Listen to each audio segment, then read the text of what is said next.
자, 여러분 안녕하세요. 통합과학비 이 9주차 4차 시를 시작하도록 하겠습니다. 지난 시간에 세포에 대해서 이야기를 했었고요. 이번에는 이제 세포막에 대해서 한번 이야기를 해보도록 하겠습니다.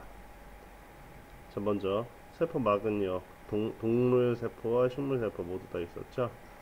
세포 전체를 둘러싸고 있는 막으로 세포 형태를 유지하고 내부를 보호하며, 그 다음에 선택적 투과성이 있다. 선택적 투과성은 뭐냐면 모든 걸 통과시키거나 또는 모든 걸 통과시키지 않는 것이 아니라 어떤 건 일부는 통과시키고 또 어떤 건 통과시키지 않는, 선택적으로 투과된다, 이런 말이 거죠.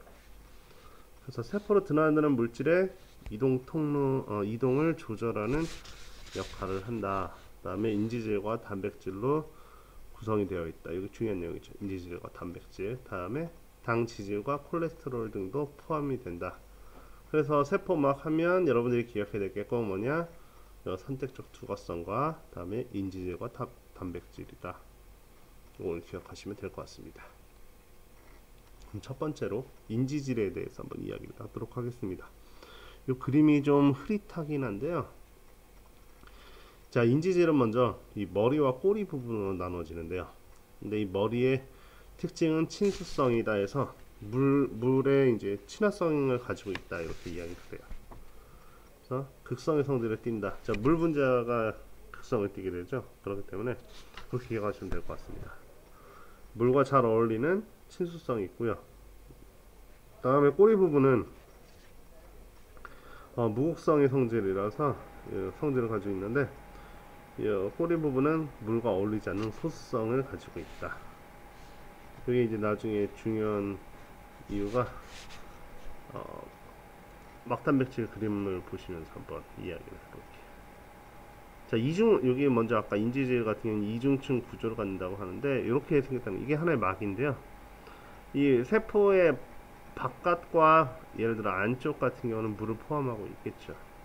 그렇기 때문에 이 물을 만나는 쪽이 머리 부분이 이렇게 배열이 되고, 다음에 반대 아래쪽도 마찬가지로. 그럼 이렇게 꼬리랑 꼬리가 만나겠죠. 그렇게 해서 인지질이 두 층으로 이루어져 있잖아요. 그래서 이중층 구조다, 이렇게 표현을 해줍니다.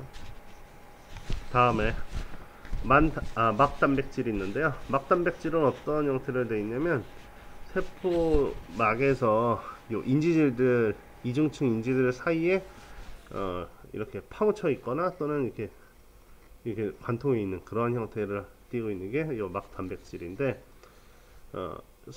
세포막은 유동성이 있다, 이렇게 하는데요. 이거 유동 모자이크막 모양 해가지고 얘네들이 움직일 수 있다는 거예요. 위치가 고정된 위치는 아니라는 거죠. 근데 온도가 높아지면 얘네들이 이제 더 빠르게 움직일 수 있고, 온도가 낮아지면 이동할 수 있는 이동 속도가 느려진다, 이동성이 감소한다, 잘 안 움직인다, 이렇게 기억을 하시면 될 것 같습니다. 그래서 요 막단백질은 이렇게 박혀 있는데, 이제 기능에 대해서 한번 이야기를 하도록 하겠습니다. 막단백질은 우선 먼저 막을 통한 물질 이동에 관여한다.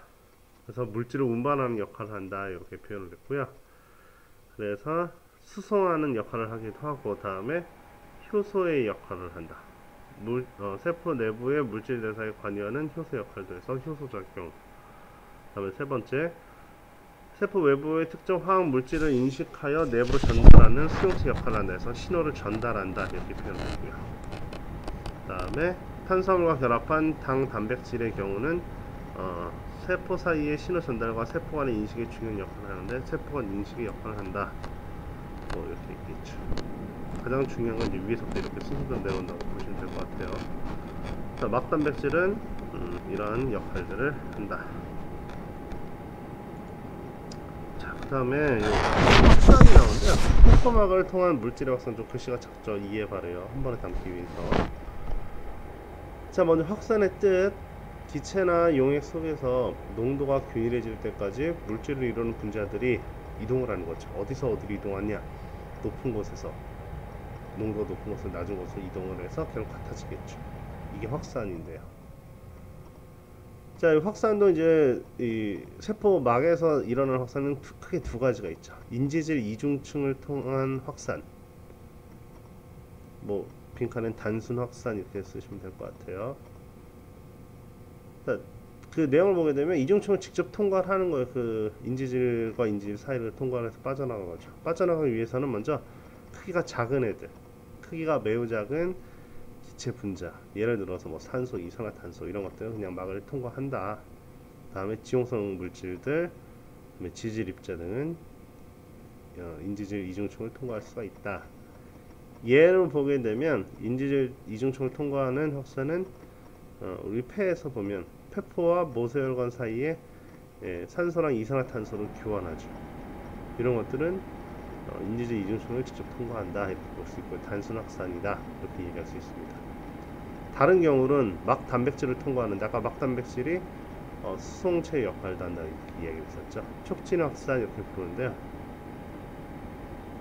해당 물질만을 통과시킬 수 있는 특정 막 단백질을 통해서 이동을 하게 되고 이동 물질은 여기 Na 플러스나 K 플러스처럼 이온들.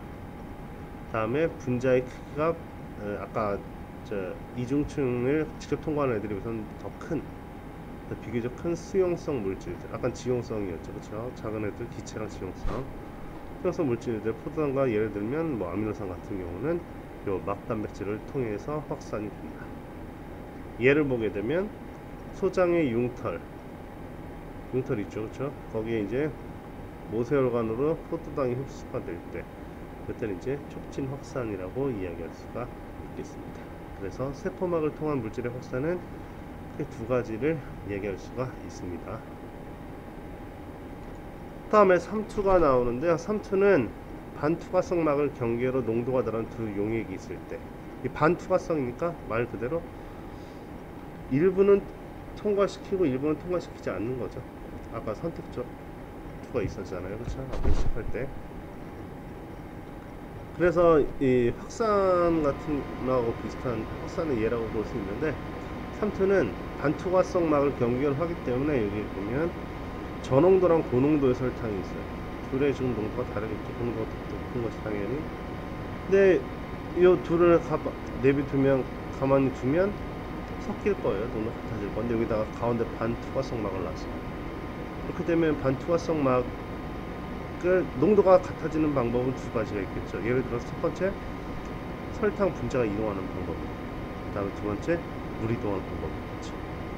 근데 반투과성 막 같은 경우는 지금 설탕 분자를 통과를 못 시킨 거죠. 그러면 농도 같아지는 방법은 뭐가 있냐? 농도가 낮은 쪽에서 높은 쪽으로 이 반투과성 막을 통과할 수 있는 물질인 이것은 물, 용매죠. 용액에선 용매가 이동을 해서 농도 같아지는 거죠. 자, 그렇게 되면 높이가 달라지는 거죠. 자, 그래서 이 삼투 같은 경우는 저농도에서 고농도로 물이 확산에 이동하는 현상으로 중요한 내용이죠. 에너지를 소모하지 않고 삼투하는 데 있어서 에너지를 필요하지 않는다는 소리죠. 자, 그래서 물 분자가 많은 곳에서 적은 곳으로 이동하기 때문에 확산의 한 형태라고 볼 수가 있겠습니다. 자, 이런 원리로 선택적 투과성이 나오게 되는데요. 세포막을 통한 물질의 출입은 물질의 종류에 따라 선택적으로 일어난다. 예를 들면 아까 나왔던 폐포에서의 기체 교환과 소장에서의 영양 흡수 등도 선택적 투과성에 들어간다고 볼 수 있습니다. 세포는 세포막의 선택적 투과성을 통해 물질의 출입을 조절하여 세포 안쪽 환경을 일정하게 유지하고 생명활동을 원활하게 하는 그런 의미가 있습니다. 그래서 뭐 확산 얘기했었는데요. 간단한 과제로 우리 주변에서 관찰할 수 있는 확산의 예를 두 가지만 찾아보시고요. 리로스쿨에 올려주시면 되겠습니다. 자, 모두 수고 많았습니다.